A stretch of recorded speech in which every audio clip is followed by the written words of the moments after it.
literature here. So Perk caused quite a stir with this tweet. I don't need to be convinced that Bron is the GOAT. It's stamped. But if this Nets team can make it out the East and Bron takes care of them, he's the undisputed GOAT. Beating two super teams today is greater than 6-0 in the 90s. Carry on. Stephen A?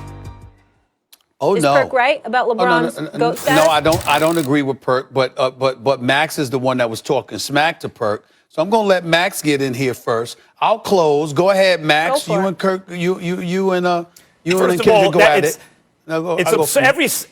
Every word of it is absurd. Starting with LeBron's the GOAT, it's stamped. No, actually, Jordan's the GOAT, it's stamped. There's nothing LeBron's going to do now that's going to convince anyone who knows that at his best he's better than Jordan, because he's not.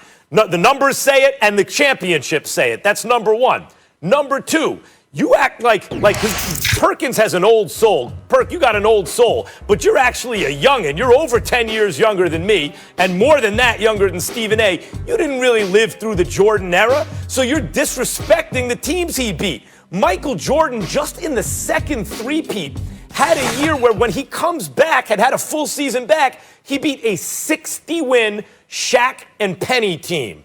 That was a super team that had just been to the finals. Shaq, Penny, and an excellent supporting cast. He swept them.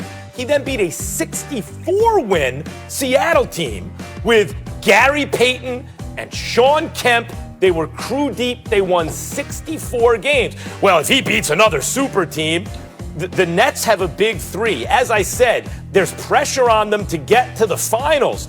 A lot of people aren't convinced they'll get to the finals. Most people aren't taking them to beat the Lakers. They're not the favorites against the Lakers because you brought it up yourself. A lot of people brought it up. There's only one ball. How are Harden and Kyrie going to play together? KD's coming back off the injury. Is his health going to hold up? Who's going to play defense? Because they weren't playing it well before Harden got there.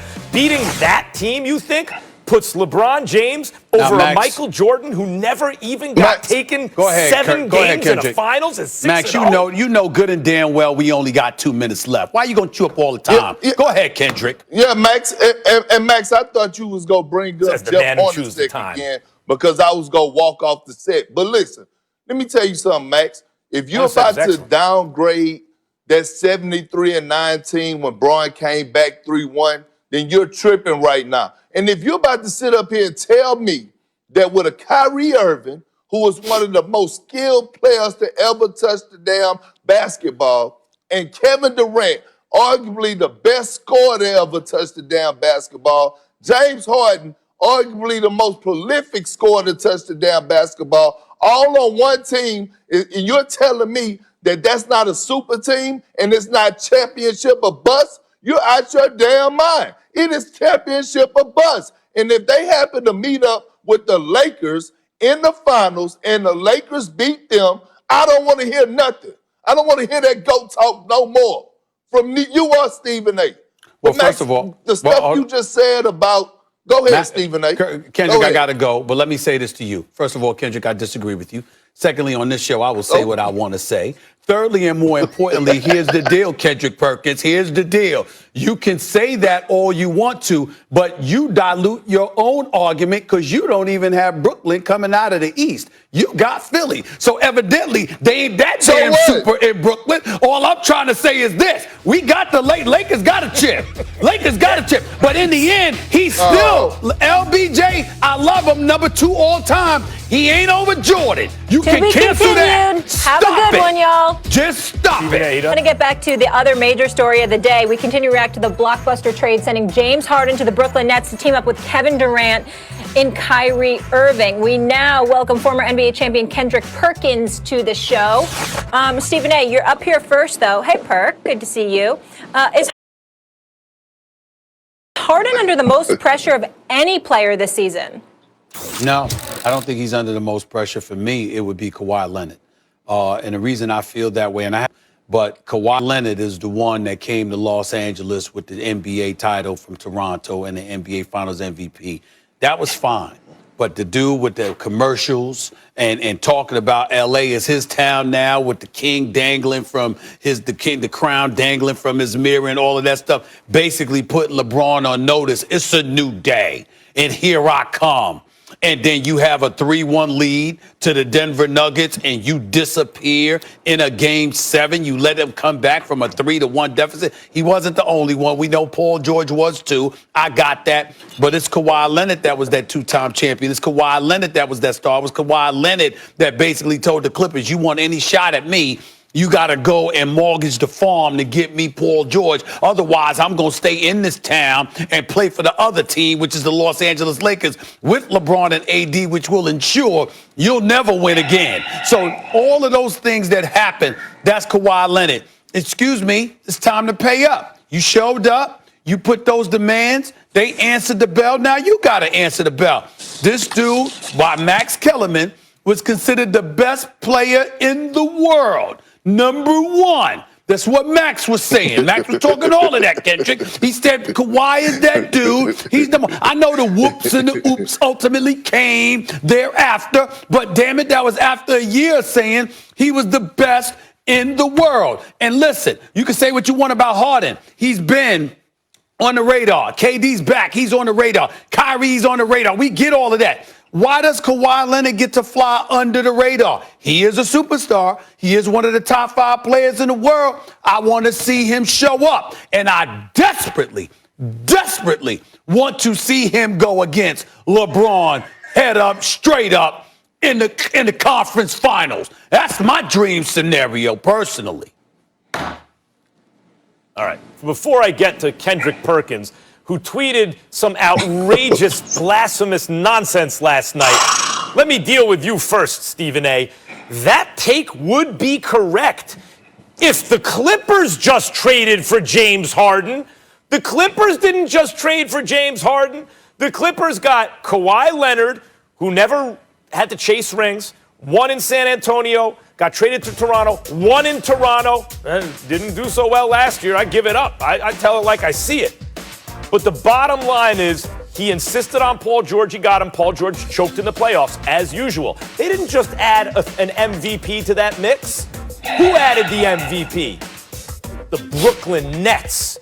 James Harden is going to a team with KD and Kyrie. And everyone's focusing on, is there more pressure on Harden or Kyrie? And that's a trick question, because the answer is there's the most pressure on KD. KD went ring chasing in Golden State, and he chased it down. He joined a 73-win team. There's no way they could lose. But then he did something very bold and brave. He went out and said, I'm going to see if I can win it in Brooklyn, a team that's never really come close. Just me and Kyrie Irving. Let's see what we can do. Now they added James Harden. Now, KD, Harden, and Kyrie. I'm not saying KD's got to win the whole thing this year. They're not favored to do that, but you got to get to the finals. Because KD, as a physical package and the skills that he's built up, as Kendrick Perkins will tell you, KD, compare him to anyone who's ever lived. He's almost 7 feet tall. Compare him to Magic, Bird, Michael, Kobe, LeBron, physically in terms of his skills, his shooting. And by the way, nowadays, even his passing has gotten so much better. He became a great defender. KD is taking a back seat in those departments to no one, ever. He should be the best ever, right? But he's not. You know what KD hasn't shown he can do yet? Lead a group of guys to a championship who's not necessarily supposed to win, who just has a fighting chance. Didn't do it in OKC. Warriors, come on. He added a dude to a team that's already won a championship and won 73 games, an MVP. Of course they're going to win. No, this is something new. Why isn't there's Bird, there's Magic, I said Kobe, obviously, Jordan, LeBron, right? Those guys all did that as the alphas on teams, on various different kinds that led them to the championship. KD's got to do that now. He ain't even got to win this year. He's got to get there this year. The most pressure is on KD. You know what? I can't believe you, Max. I can't believe you. Well, I can believe you. But Stephen A., I can't believe you.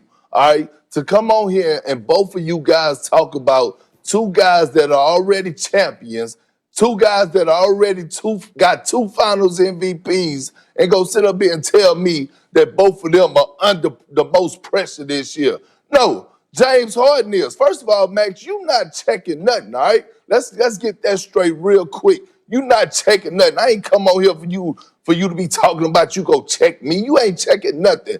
James Harden is under the most pressure this year.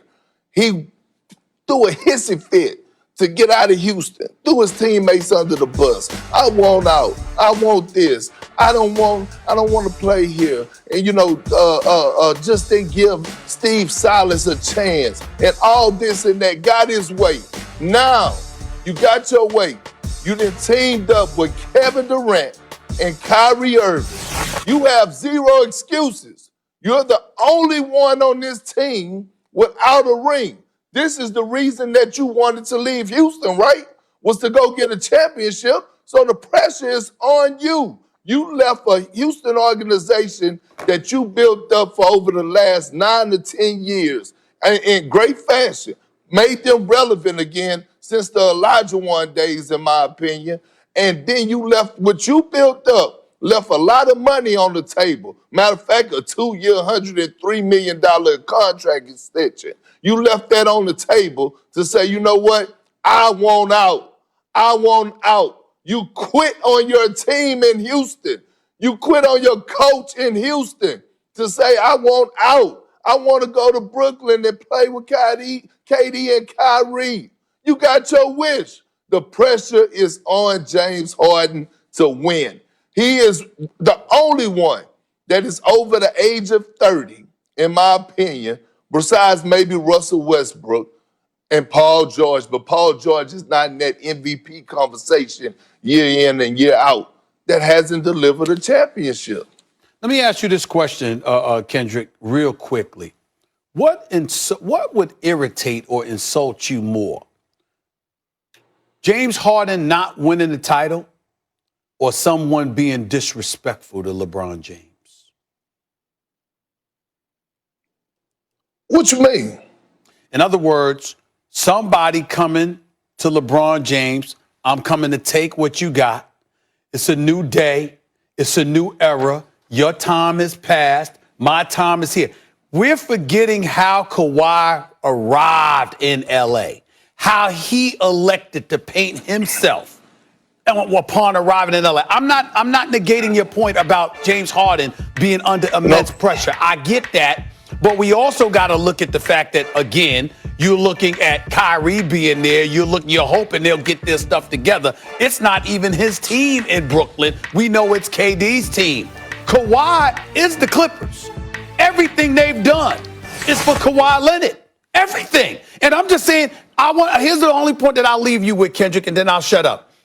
I want you to remember that when you say what you just said, while it has very valid points, you, and to a lesser degree, Max, essentially is letting Kawhi Leonard off the hook. Okay, LeBron and AD are going to end up in the finals. We ain't even really thinking about Kawhi Leonard. We don't expect them to win. The Lakers are the prohibitive favorites. Where's the accountability for Kawhi Leonard when it comes to delivering the goods in L.A.? No, Stephen A. This is my bad, and let me correct myself, okay? Okay. Before James Harden forced his way out of Houston, we had this conversation before. And if you remember, I said that Kawhi Leonard is under the most pressure. Okay. We already had this conversation. But now, since James Harden did what he did, and now he's with the Brooklyn Nets, I have a change of heart. And now I feel like he's under the most pressure because he's the one without a ring. All right. You're right, because I didn't recall you saying that about Kawhi. My bad. Look, the difference is there's pressure to get to the conference finals for sure for Kawhi. But we just saw it last season. And though Kawhi choked in Game 7, that wasn't normal for him in the playoffs. He had a very good playoff series, an excellent one, until then. It was Paul George who choked. And have they done it? That's what Paul George has done throughout his career in the playoffs. Have they added anyone that would change that? We were all talking about, what if they got Chris Paul? What if they got Rondo, right? They didn't get any of that stuff. No, they replaced Montrezl Harrell with Serge Ibaka. That's nice, but that's not the kind of addition that team needed to be considered the favorite. What? Let's be honest about this. Max. And you guys are saying Kawhi because he's the best player on the team. Hold on, time out.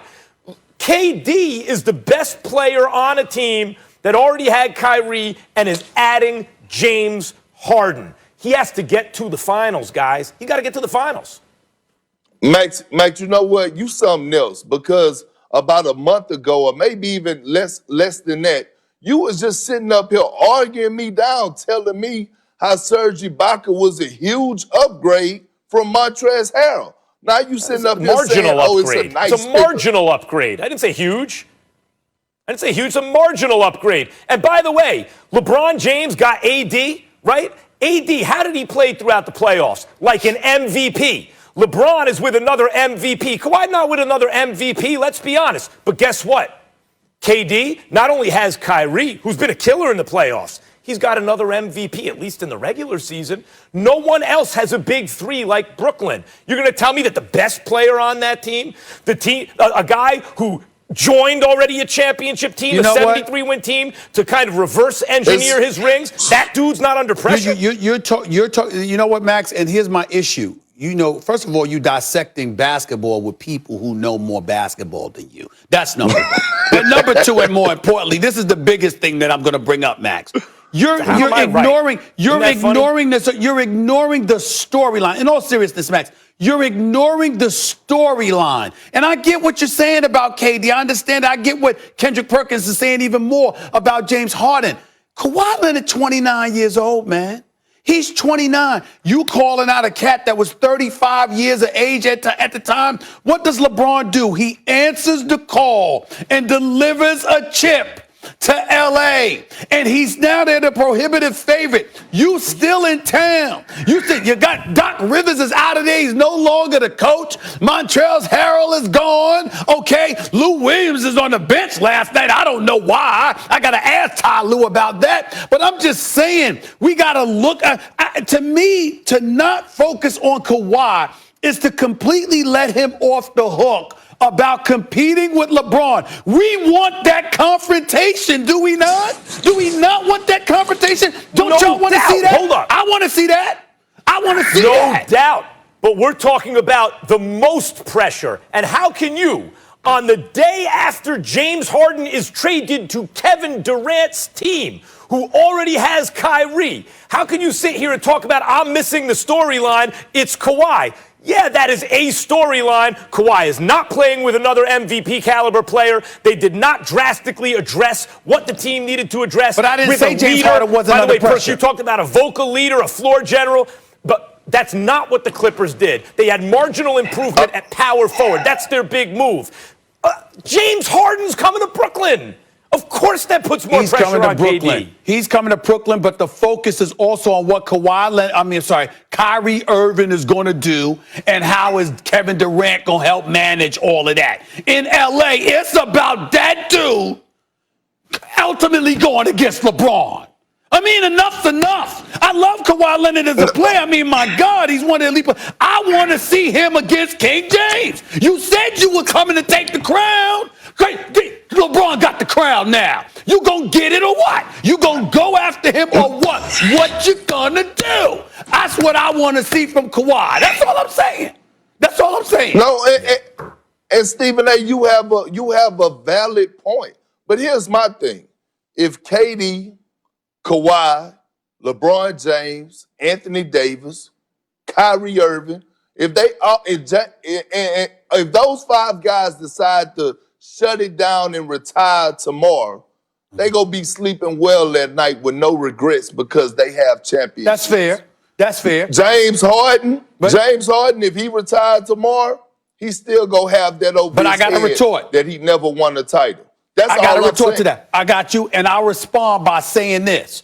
Is it possible, stay with me on this, is it possible that James Harden and KD are flowing and then potentially Kyrie Irving becomes a disruptive force at the most inopportune time and it could compromise their success? Of course, that's possible. Yeah. But hold on. Wait, what I'm saying is there's no such thing in L.A. It's about Kawhi. Yeah. It's about Kawhi. Yeah, it is. Because did we just witness Paul George shut down on the Clippers last season? And I don't want to dive too deep into it. What do you mean shut down? because he said he was dealing with mental health, and that's a sensitive subject. No. But that was the first round. But he addressed it and then came out and was balling for the most part for the first few games against Denver before the collapse. He said that in the first round. Yeah, but Stephen A., they wouldn't have got through the first round if it wasn't for Kawhi. I agree. Kawhi had one bad game. Kawhi had one bad game. Game seven. A game seven. A game seven. He had and one they bad game. They haven't addressed the issue on the team. The issue on the team is not Kawhi Leonard. Unless, Stephen A., you think he's not leading well enough, and you have a point there, so there is pressure on Kawhi. But the day after an MVP gets traded to a team with another MVP who's never led a team to a championship except for the one he joined that couldn't lose. We talk about the storyline for the rest of the season. We're not talking about the storyline for the day. Talking about the storyline for the rest of the season. You could argue Kyrie guys, or Harden. Can I get to that The tweet? obvious choices today are Kyrie or Harden. The answer is KD. Okay. It's just